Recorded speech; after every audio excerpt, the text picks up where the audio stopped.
मागील 40 दिवसापासून सुरू असलेलं इराण विरुद्ध अमेरिका इस्रायल युद्ध हे आता थांबलेलं आहे. पण संघर्ष खरंच थांबलाय की हा फक्त एक टॅक्टिकल पॉज आहे? दोन्ही बाजूकडून विजय घोषित केला जातोय, मग नक्की जिंकलं कोण? अमेरिका आणि इस्रायल ज्या उद्दिष्टानं या युद्धामध्ये उतरले होते ते उद्दिष्ट पूर्ण झालेत का? आता युद्ध जरी या 3 देशांमध्ये लढलं जात असलं तरी त्याचे परिणाम मात्र आपल्या सगळ्यांना भोगावे लागतात. आता या युद्ध विरामामुळे हा त्रास जो आहे तो कमी होऊ शकतो का? प्रत्येक युद्धातून काही महत्त्वाचे धडे मिळत असतात. या युद्धातून भारतानं काय शिकण्यासारखं आहे? युद्धादरम्यान इराणनं सोशल मीडियाचा ज्या पद्धतीनं वापर केलाय त्यामधून आपण काय शिकू शकतो? आता सीज फायर नंतर असे अनेक प्रश्न उपस्थित झालेले आहेत. या सगळ्या प्रश्नांच्या उत्तराचा शोध घेण्याचा प्रयत्न आजच्या व्ह्यूज मध्ये करूयात. हाय, हॅलो, नमस्कार, मी निखिल आणि आपण पाहताय द ऑड इव्हन.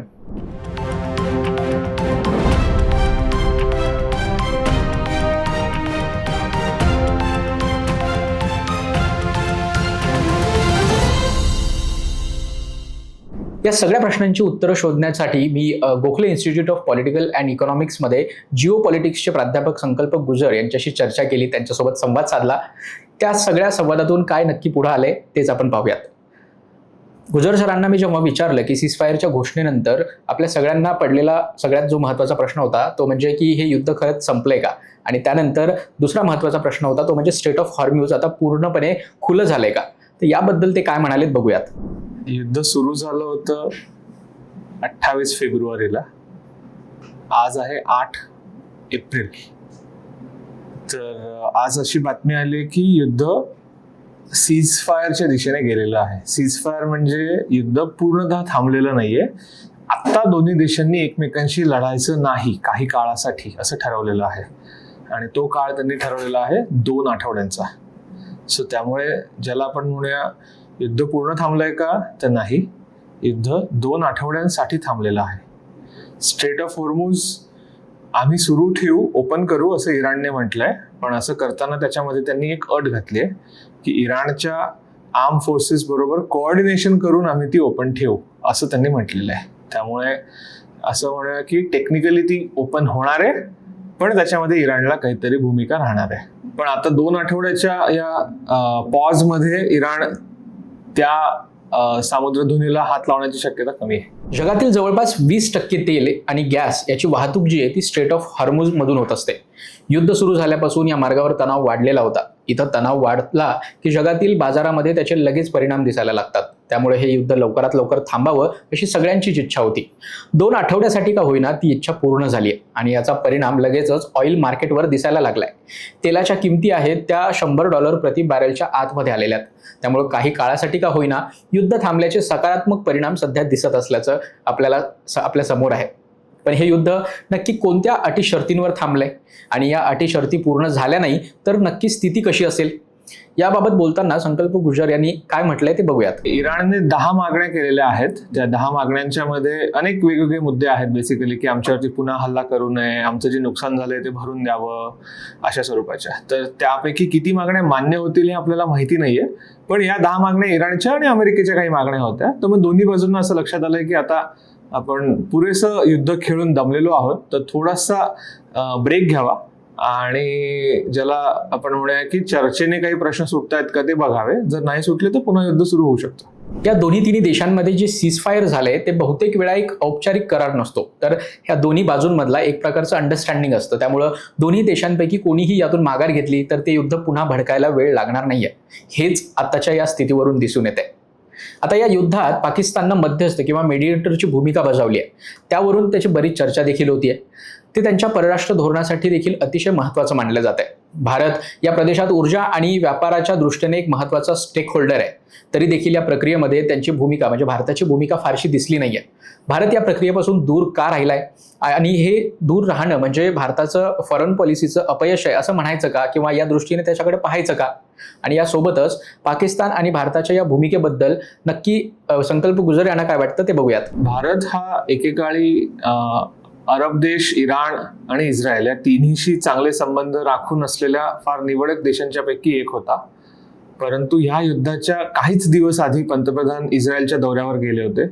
गेल्या काही वर्षांमध्ये इस्रायलशी भारताचे संबंध फारच दृढ होत गेलेत. अरब देशांच्या बाबत सुद्धा असंच आहे. त्यामुळे त्याच प्रमाणात इराण आणि भारत यांचे संबंध थोडेसे, मी खालावले म्हणणार नाही, पण तितके दृढ नाही आहेत आता.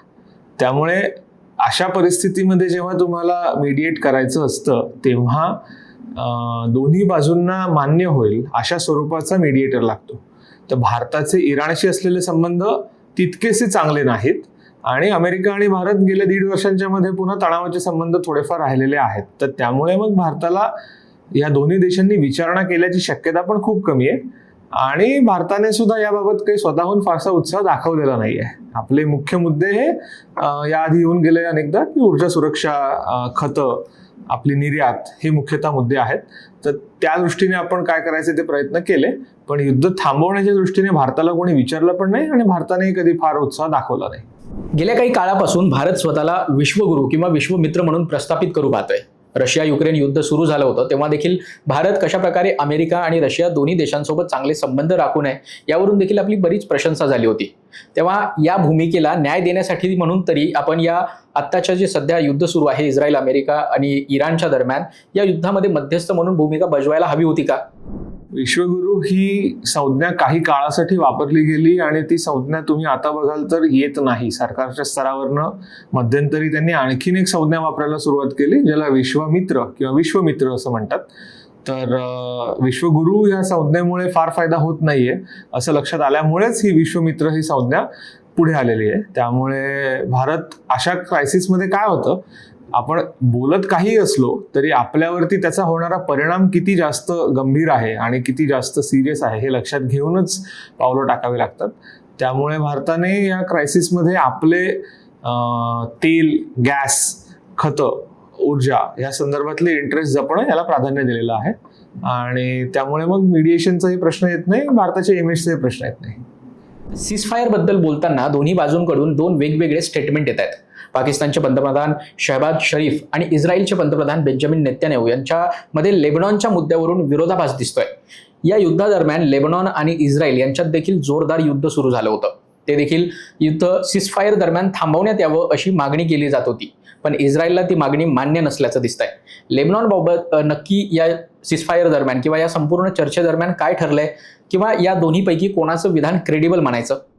नक्की काय घडलं याचं अजून क्लॅरिटीच नाहीये. पाकिस्तान म्हणाले की लेबनॉनमध्ये सीजफायर आहे, इस्रायल म्हणते लेबनॉनमध्ये सीजफायर नाहीये. तर प्रत्यक्षामधली परिस्थिती आपल्याला खरं सांगायचं तर थोडं थांबावं लागेल, कारण दोन्ही बाजू एक प्रकारे म्हटलं तर खोटं बोलतायत किंवा दोन्ही बाजू खरं बोलतायत. सो आपल्याला ते काही काळ गेल्याशिवाय लक्षात येणारच नाहीये. युद्ध सुरू झालं तेव्हा अमेरिका आणि इस्रायल यांनी या युद्धाचं काही उद्दिष्ट स्पष्ट केलं नव्हतं. मात्र इराणमध्ये रेजिम चेंज, त्यांचं न्यूक्लिअर प्रोग्राम पूर्णपणे नष्ट करणं, मिसाईल आणि ड्रोन निर्मितीची क्षमता संपवणं अशी त्यांची काही उद्दिष्ट दिसत होती. आता जेव्हा सीजफायर लागू झालेला आहे तेव्हा हे उद्दिष्ट पूर्ण झालेत का? इराणवर हल्ला कशासाठी करायचा हे मुळात अमेरिका आणि इस्रायलने आधी स्पष्ट केलंच नव्हतं. काही दिवस युद्ध झाल्याच्या नंतर अमेरिका म्हणाला की आम्हाला इराणची नेव्ही नष्ट करायची आहे, मिसाईल आणि न्यूक्लिअर प्रोग्राम नष्ट करायचा आहे, इराणमध्ये रेजिम चेंज केलं पाहिजे असं अमेरिकेचं उद्दिष्ट होतं. यातली कुठलीही उद्दिष्ट साध्य झालेली नाहीत. उलट जी होर्मुझची सामुद्रधुनी पूर्वी ओपन होती तिच्यावरती आता इराणने एक प्रकारे वर्चस्व मिळवलेलं आहे. त्यामुळे अमेरिका आणि इस्रायलने जी युद्धासाठी उद्दिष्ट जी काही ठेवली असतील ती साध्य झालेली नाहीत. इराण उलट अधिक आपण म्हणूया की थोड्याशा जास्त चांगल्या पोझिशनमध्ये आहे असं म्हणावं लागेल. इराणची जी मुख्य लीडरशिप होती ती 28 फेब्रुवारीच्या पहिल्याच हल्ल्यात जवळपास नष्ट झाली होती. तरी देखील हा देश एकत्र राहिला, लढला आणि आता जिंकण्याच्या वाटेवर आहे किंवा जिंकलाय असं आपण म्हणू शकतो अशा स्थितीत आहे. तर बलाढ्य अमेरिका आणि इस्रायल समोर हे करून दाखवणं इराणला कसं काय शक्य झालंय? कोणताही परकीय हल्ला होतो त्यावेळेला जनरली देशातले लोक सरकारच्या बाजूने उभे राहतात. हा एक ट्रेंड जगभरात पाहायला मिळतो. इराणच्या केसमध्ये असं आहे की इराणमध्ये अंतर्गत स्तरावर नेमकं काय चाललंय याचा आपल्याला पुरेसा अंदाज अजूनही आलेला नाहीये. त्या देशातलं इंटरनेट गेले 6 आठवडे बंद आहे. परंतु इराणचं सरकार मात्र कोसळलेलं नाही.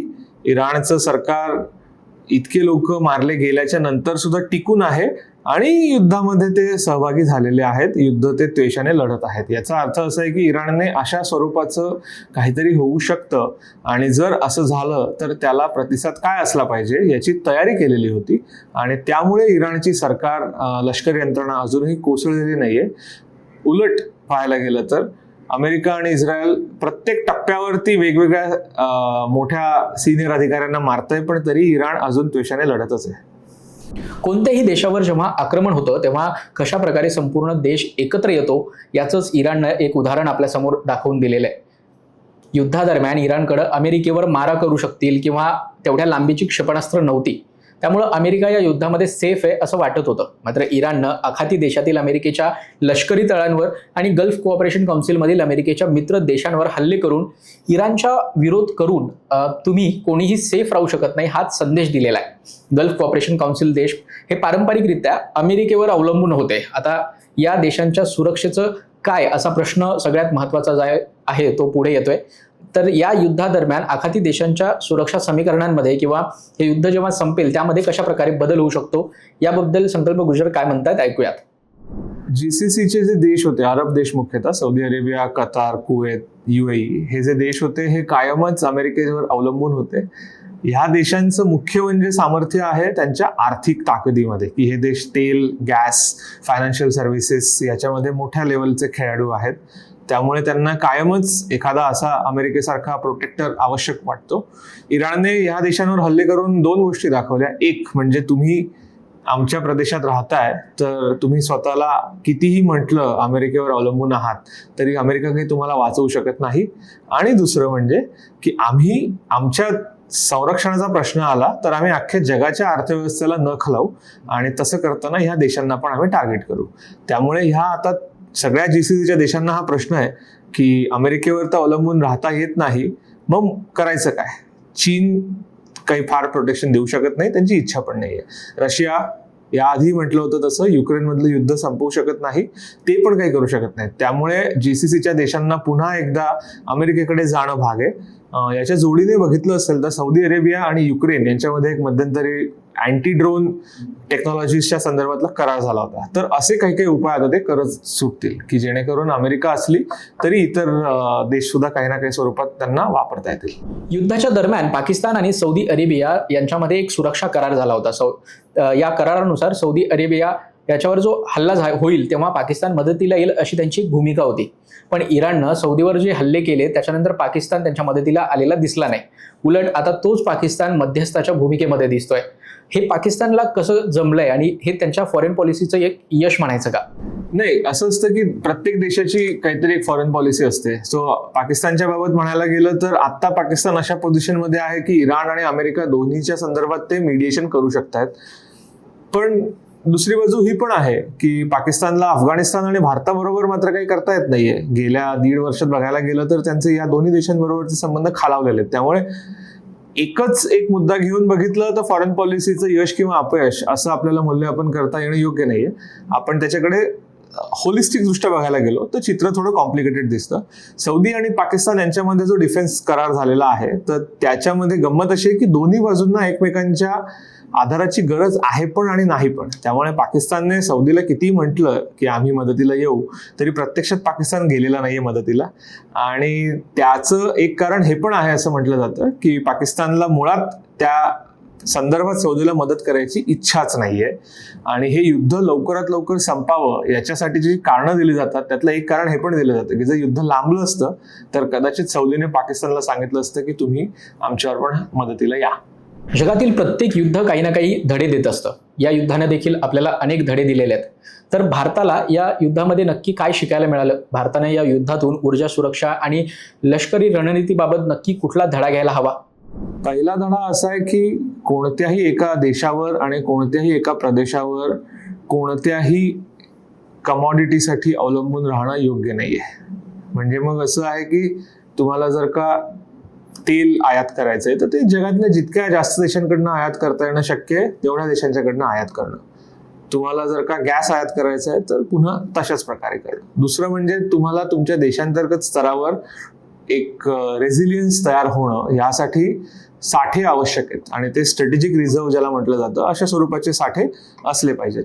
तिसरं म्हणजे तुम्हाला तेल आणि गॅस याच्या व्यतिरिक्त म्हणजे आता आपण म्हटलं खतांचा उल्लेख झाला, त्याच्या व्यतिरिक्त हेलियम नावाचा वायू असतो त्याचा उल्लेख होतोय, ॲल्युमिनियमचा उल्लेख होतोय. तर अशा गोष्टींच्या बाबत सुद्धा काळजी घेणं भाग आहे की आपलं परदेशांवरचं अवलंबित्व किती आहे आणि जर का त्या प्रदेशात युद्ध झालं तर हे अवलंबित्व आपण कसं मॅनेज करणार आहोत या दृष्टीने पण आता धोरणं आखण्याची गरज निर्माण झालेली आहे. त्याच्या व्यतिरिक्त लष्कराच्या पातळीवर बघायला गेलं तर या युद्धाने लक्षात आलंय की तुमच्याकडे एअर डिफेन्स चांगलं असलं पाहिजे. एअर डिफेन्स चांगलं असल्याशिवाय तुम्हाला अशा प्रकारचे जे ड्रोन किंवा मिसाईल हल्ले होत आहेत त्याचा मुकाबला करता येणार नाही. त्या व्यतिरिक्त तुमच्याकडे समोरच्या देशाला